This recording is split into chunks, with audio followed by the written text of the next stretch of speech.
Pemirsa jagat maya belakangan dihebohkan dengan gambar viral pengendara motor yang mengacungkan jari tengah kepada para pesepeda yang diklaim mengambil jalur kendaraan bermotor.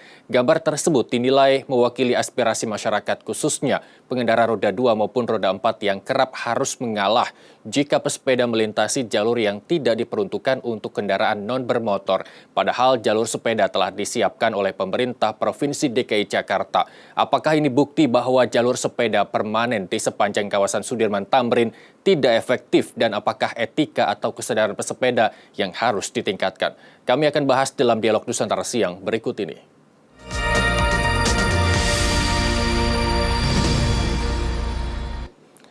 Sudah bergabung bersama kami pengamat tata kota Nirwono Yoga. Selamat siang Pak Yoga.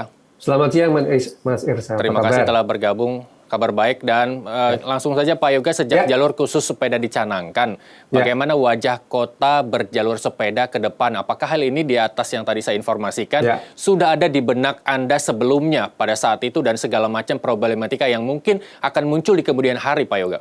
Ya, seperti kita mundur sedikit ya Mas Irsa ya. Sebenarnya sejak tahun 2009, sejak zamannya Pak Fauzi Bowo, sebenarnya sudah ada rencana besar untuk membangun jalur sepeda di seluruh wilayah DKI. Ya, jadi rencana induk juga waktu itu kita bantu untuk siapkan. Jadi kita punya impian 10 tahun ke depan pembangunan jalur sepeda itu bisa terbangun di seluruh wilayah DKI. Nah, kemudian di zamannya Pak Ahok juga sudah mulai dibangun beberapa ruas jalur sepeda.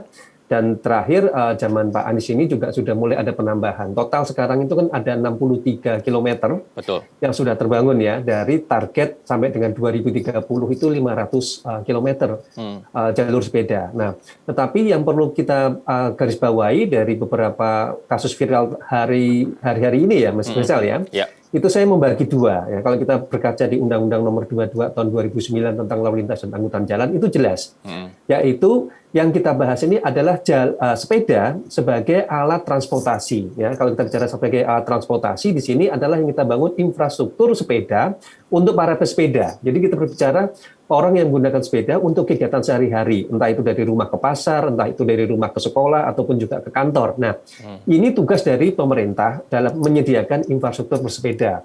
Infrastruktur itu tidak hanya jalur sepeda, di situ juga ada parkir sepeda, nanti ada ruang ganti, ada bengkel. Jadi ada turunannya sebenarnya. Bahkan untuk jalur sepeda pun terbagi 3 ya. Satu itu berupa rute sepeda atau bike route, kedua adalah bike lane atau lajur sepeda, dan terakhir adalah jalur sepeda atau bike path khusus untuk pesepeda. Nah, kemudian yang kedua yang ingin saya garis bawahi adalah sepeda sebagai alat olahraga ya, untuk sport di sini. Nah, kalau kita berkaca kepada kasus yang kemarin sedang viral ini, di sini kelihatan adalah sebagai sepeda sebagai alat olahraga. Ya.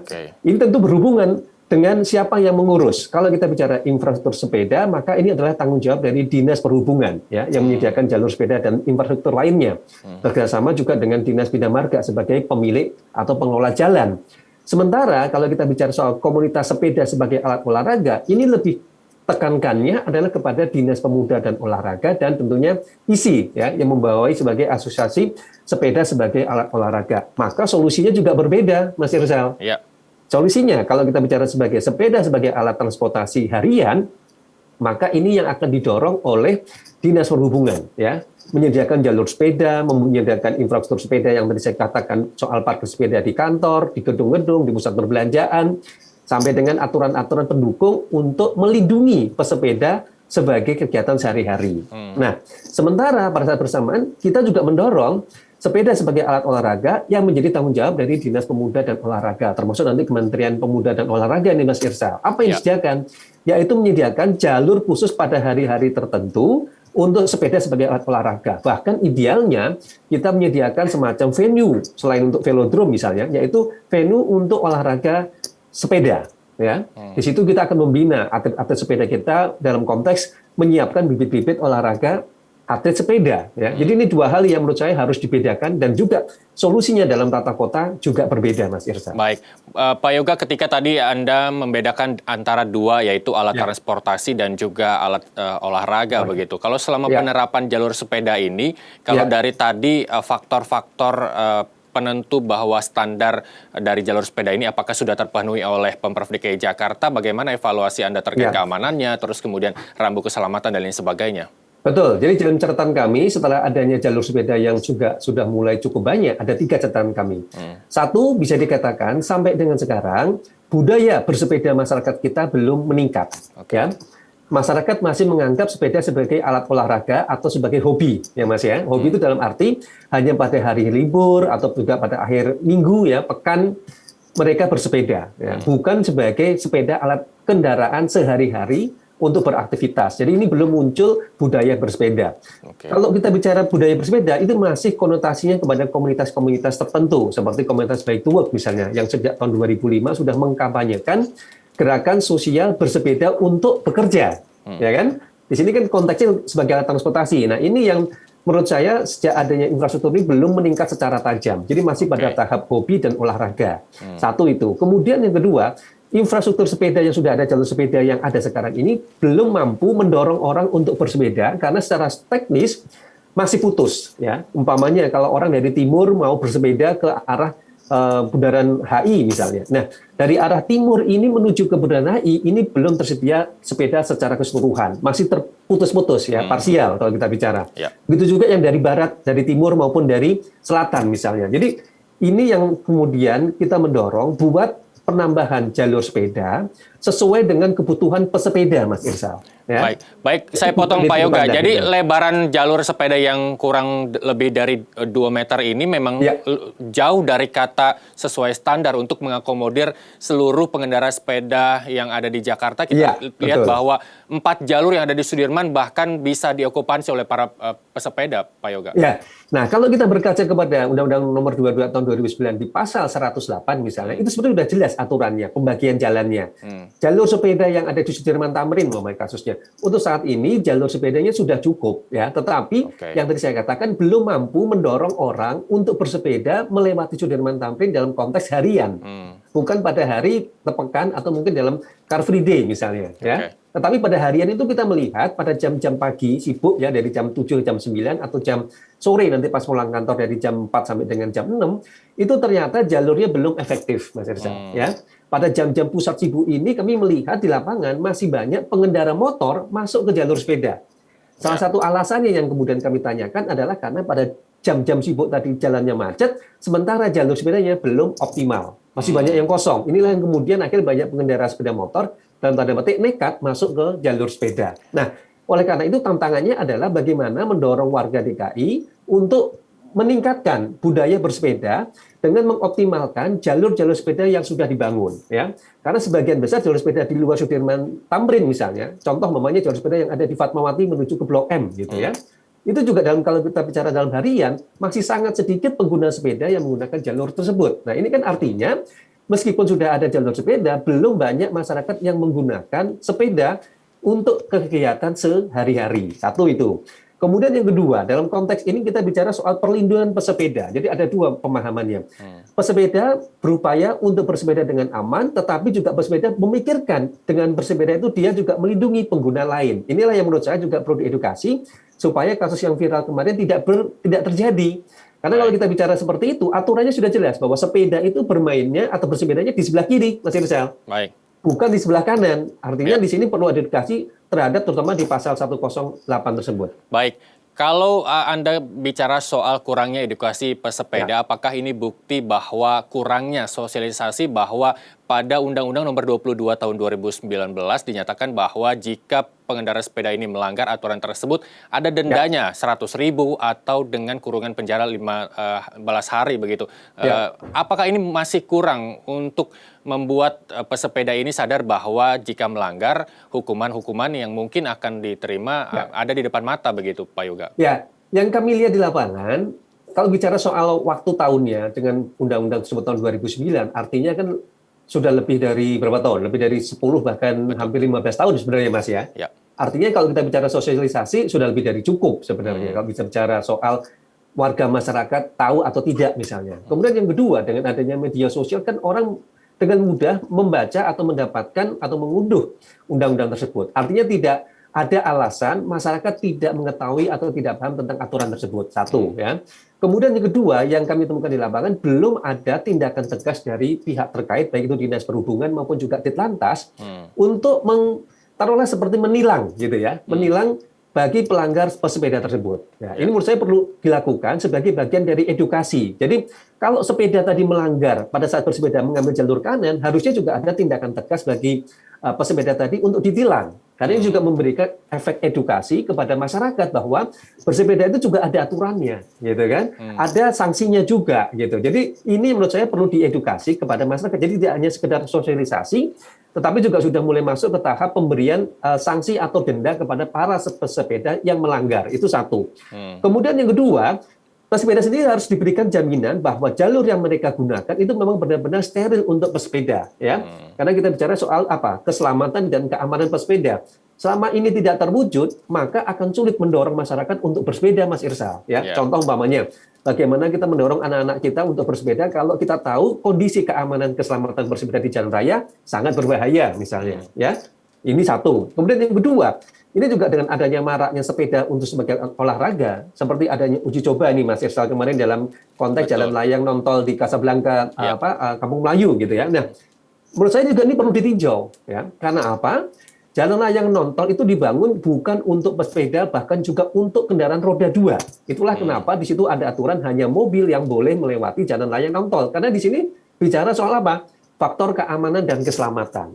Ini kita bicara soal apa? Keadilan, bukan diskriminasi, ya. Artinya begini, kalau pesepeda olahraga boleh masuk seperti itu, kenapa sepeda motor tidak boleh? Gitu kan? Ini juga perlu ada ketegasan karena kita bicara soal keamanan keselamatan bagi semua pengendara, tidak tanpa terkecuali. Ini menurut saya juga perlu ada evaluasi kembali, Mas Irsyad. Baik, masih banyak evaluasi yang mungkin bisa Anda kasih referensi kepada pemerintah Provinsi DKI Jakarta pada khususnya begitu ya. Lantas bagaimana dengan sisa 63 memang sudah berjalan. Sisa dari 500-an kilometer yang akan direncanakan pada hingga 2030 begitu kalau tidak salah ya. Apakah ini sebaiknya dihentikan atau ada alternatif lain Pak Yoga menurut Anda? Tapi jangan dijawab dulu karena kita harus break sejenak pemirsa Nusantara yang akan kembali usai jeda.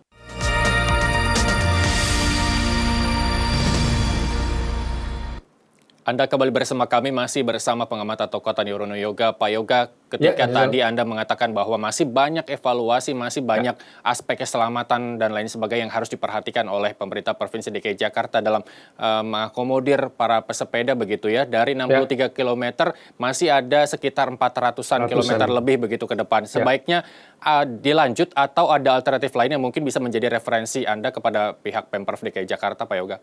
Ya betul. Kalau kita mundur berkaca terhadap berbagai penghargaan yang diperoleh Kota Jakarta dalam beberapa bulan dan tahun belakangan ini, salah satunya justru karena faktor keseriusan Pemprov DKI membangun jalur sepeda dan trotoar. Itu yang kemudian kenapa Jakarta mendapatkan penghargaan dari berbagai macam institusi luar negeri terkait peningkatan kualitas hidup di kota. Nah, dengan berdasarkan seperti itu, maka tidak ada jalan lain, pemerintah DKI harus lebih meningkatkan atau mempercepat pembangunan jalur-jalur sepeda yang sudah direncanakan dalam rencana induk jalur sepeda, Mas Irsal. Ya.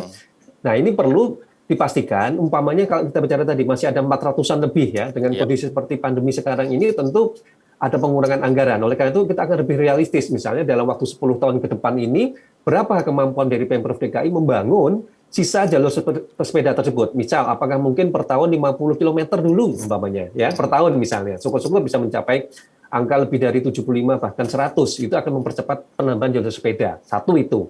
Tetapi kedua yang juga harus diikuti yaitu apa?